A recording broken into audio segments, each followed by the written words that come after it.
antara social media dan content creator dengan industri kreatif adalah dua dunia yang sangat berbeza actually.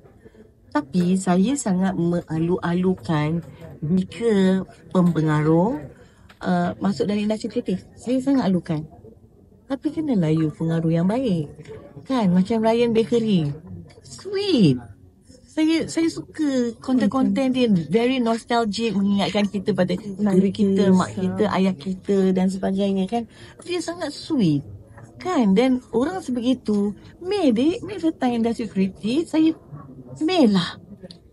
Come to us, kan.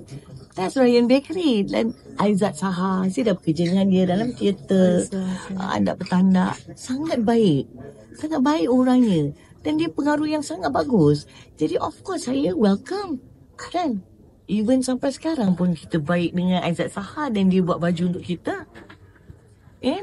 Untuk kami anak beranak dia sponsor. Dan Ryan Bakery saya tak sangka lah saya bekerja juga dengan dia akhirnya. Dia saya Kak Khatijah Tan dengan dia dan arahan dia terbitan Ryan Bakery dan dia juga berlakon.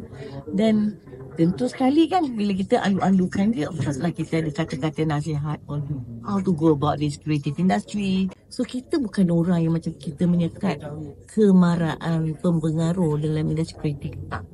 Tetapi bila you pempengaruh, you mempengaruh benda-benda yang tak elok, you usik saya.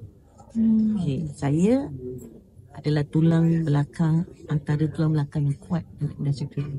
Itu saya boleh nyatakan melalui portfolio pekerjaan saya.